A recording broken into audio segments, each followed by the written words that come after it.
하나님 말씀은 구약의 역대상입니다.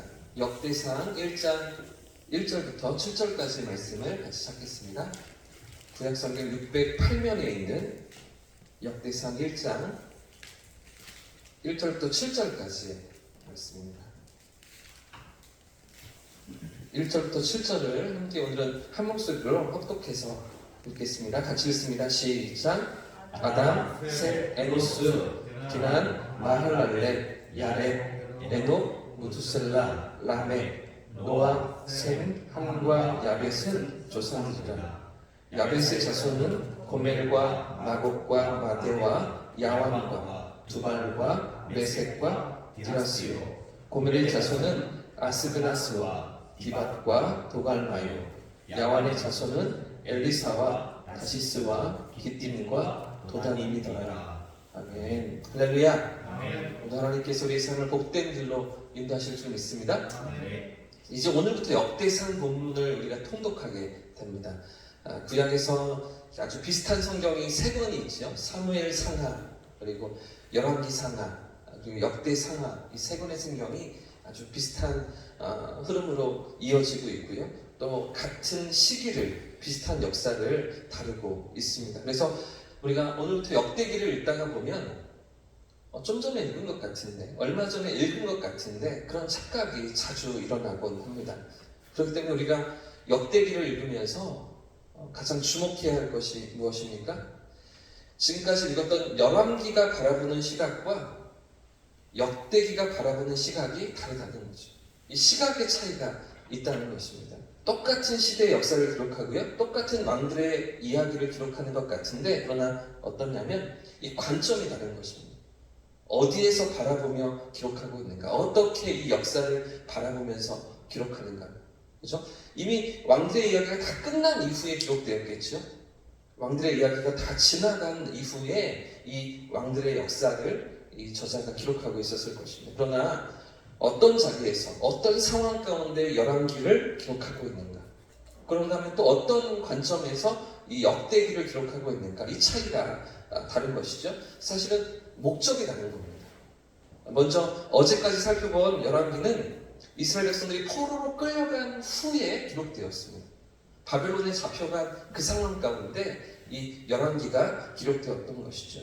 사무엘서로부터 시작된 이스라엘 왕국의 역사가 주전 586년에 포로로 끌려간 그 상황 가운데서, 유다 왕국이 멸망한 그 상황 가운데서 남북 왕국 모두가 패망한 그런 가운데 그 쓰여진 책이 바로 열왕기서인 것입니다. 그렇기 때문에 열왕기 상하의 핵심이 무엇입니까?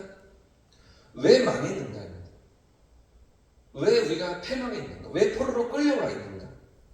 하나님의 선민인 우리가 왜 이 자리에 들어가 있는가? 이것을 고민하면서 그 지나간 죄악을 고발하고 그들의 삶을 반성하며 회개해야 한다는 선지자적인 관점에서 기록된 책이 바로 열왕기서인 것이죠. 그런가 하면 역대기는 어떻습니까? 전혀 다른 문장입니다. 역대기는 이 포로에서 돌아온 이후에 그때 기록된 것이죠. 다시 예루살렘으로 돌아온 상황 가운데서 기록된 성경이 역대기입니다. 구약 성경이 언급하고 있지는 않지만 유대 전승에 의하면 이 역대기를 기록한 저자는 에스라라고 합니다. 에스라.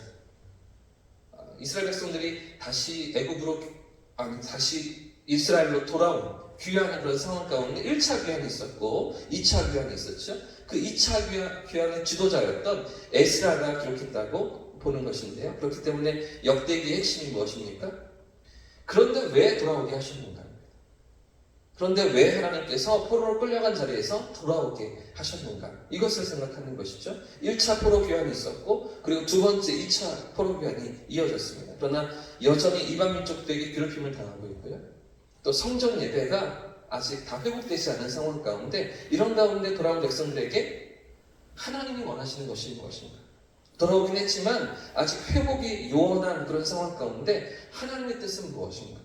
이런 것들을 확인하는 제사장적인 관점에서 기록된 성경이 바로 역대기인 것입니다.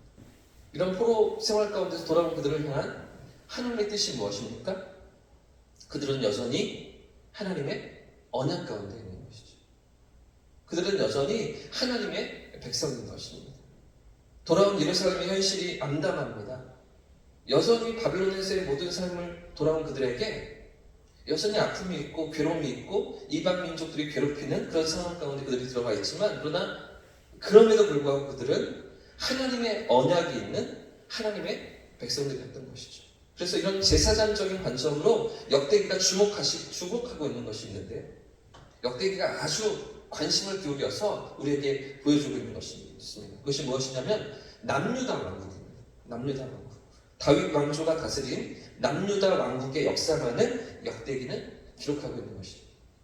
열왕기는요, 북이스라엘과 남유다를 아주 왔다 갔다 하면서 균등하게 공평하게 다루는 것 같지요. 그러나 역대기 성경, 역대상하 성경은 북이스라엘은 전혀 언급하지 않습니다. 남유다의 역사만 기록하는 것이죠. 남유다 왕국을 통해서 어떻게 하나님의 언약이 이어져 왔는지, 그리고 지금 2차 귀환에 이르기까지 하나님의 손길이 어떻게 이끌어 오셨는지를 여기에 초점을 맞추면서 기록하고 있는 것입니다. 뿐만 아니라 사무엘서에 기록된 다윗의 죄나 열왕기서에 기록된 사무엘의 죄가 언급되지 않습니다. 분명 그들의 실수가 있었습니다. 연약함이 있었습니다. 왕으로서의 실정이 있었습니다. 그런데도 불구하고 하나님 앞에서 선한 모습으로 살았던 것들만 기억하려고, 믿음으로 순종했던 것들만 찾아서 기록하려고 애쓰고 있는 성경이 바로 역대기인 것이죠. 그래서 똑같은 왕들의 이야기인 것 같은데 조금 차이가 있습니다. 전혀 다른 모습을 집중하고 있는 것이죠. 그래서 오늘부터 우리가 약 3주 정도 이 역대상하 성경을 통독하게 되는데, 그런데 오늘 그 첫 장면입니다. 그 역대상 시작이 어떻게 출발하고 있습니까? 방금 우리가 읽었던 성경의 내용이 무엇입니까? 족보로 시작하고 있죠. 족보로 가장 먼저 역대기가 열리고 있습니다. 아담으로부터 시작해서 다윗까지 이어지는 족보입니다. 이 족보가 지금 1장에서부터 무려 9장까지 이어지게 됩니다. 상당히 많은 분량을 차지하면서 이 족보가 이어지게 되는데요. 역대상에서만 3분의 1가량을 차지하고 있습니다. 아주 많은 내용을 이 족보로 채우고 있는 것이죠. 심지어 4장부터는요, 12지파의 족보를 하나하나 일일이 열거합니다. 12지파를 하나하나 계속해서 반복하면서 그 이름들을 기록하고 있는 것이죠. 아마 많은 분들이 이 부분에서 성경을 통독하시다가 힘드셨을 겁니다. 왜 이렇게 많은 이름들이 등장하는지, 왜 이렇게 많은 사람들의 이름을 일일이 거론하고 있는지 의구심을 가지고 이 역대상을 읽으면서 아마 힘드셨을 겁니다. 이 이름들이 그런데 그들에게 너무나 중요했던 것이죠. 이 이름들을 추적하고 이름들을 확인하는 일이 그들에게 너무나 중요했던 것입니다. 그들이 돌아왔기 때문입니다. 포로기에서 다시 귀환한 그런 백성들이기 때문입니다. 그래서 역대상 9장으로 가시면 이제 드디어 포로 생활 가운데서 돌아온 백성들의 이름까지 기록됩니다. 그러니까 돌아온 자신들의 이름이죠. 그 약속의 땅에 돌아와 있는 그 자신들의 이름들까지 하나하나 확인하면서 이 족보를 정리해내고 있는 것입니다. 왜 이렇게 지루한 이름들을 기록해 놓은 것입니까? 왜 이렇게 수많은 이름들을 빼곡히 적어 놓은 것입니까? 연속성 때문입니다. 연속성. 포로에서 돌아온 자신들이 그 오래전에 하나님의 부르심을 받았던 바로 그 백성이라는 것입니다. 우리는 그저 어쩌다가 모여진, 어쩌다가 다시 돌아온 그런 백성들이 아니라 하나님의 그 오래전 언약의 백성, 하나님께로부터 부르심을 받았던 아브라함과 다윗과 모든 왕들의 역사 가운데 이어지고 있는 연속성이 있는 그들의 삶이라는 그 정체성을 확인하는 족보인 것이죠. 이스라엘의 그 12지파로 세우심을 이뤘던 그분의 백성이며 바로 그 언약 백성이라는 정체성이, 그 연속성이 지금 돌아온 그들에게 너무나 중요했던 것입니다. 그래서 지금 우리가 볼 때는 너무나 지루하죠. 이해하기가 어려운 성경입니다. 하지만 포로기에서 돌아온 그들에게는 이 족보가 어떻습니까? 내가 누구인가? 지금 이 자리에 돌아와 있는 우리가 누구인가라는 너무나 중요한 그 정체성을 확인하는 의미 있는 증거가 바로 이 족보였던 것이죠.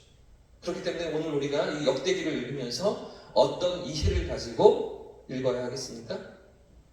무너진 삶의 자리에 돌아오게 하시는 하나님. 그렇죠?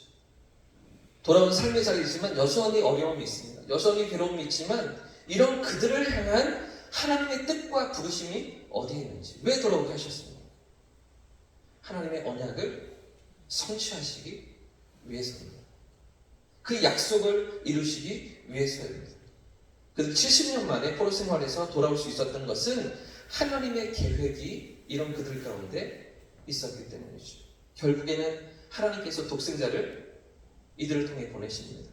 당신의 외아들을 내어주시며 온 인류를 구원하시기까지 그리스도께서 오시는 통로로 이들의 삶이 쓰임받아야 했기 때문인 것입니다. 오늘 우리 삶 가운데서도 당신의 뜻을 이루시는 하나님을 바라볼 수 있기를 축복합니다. 하나님의 놀라운 손길 가운데 오늘 우리의 삶이 있는 줄 믿고 오늘 하루에 우리의 걸음이 우리 삶의 모든 순간이 하나님 앞에 깨어있는 믿음의 삶이기를 주님의 이름으로 축복합니다. 우리 삶에 여러 장애물이 있죠. 어려움이 있죠. 원치 않는 삶의 문제들이 찾아옵니다. 그럼에도 불구하고 우리의 삶을 인도하시는 하나님의 손길을 바라보는 저와 성도님들의 삶이기를 주님의 이름으로 축복합니다. 이렇게 찬양하고 기도하겠습니다.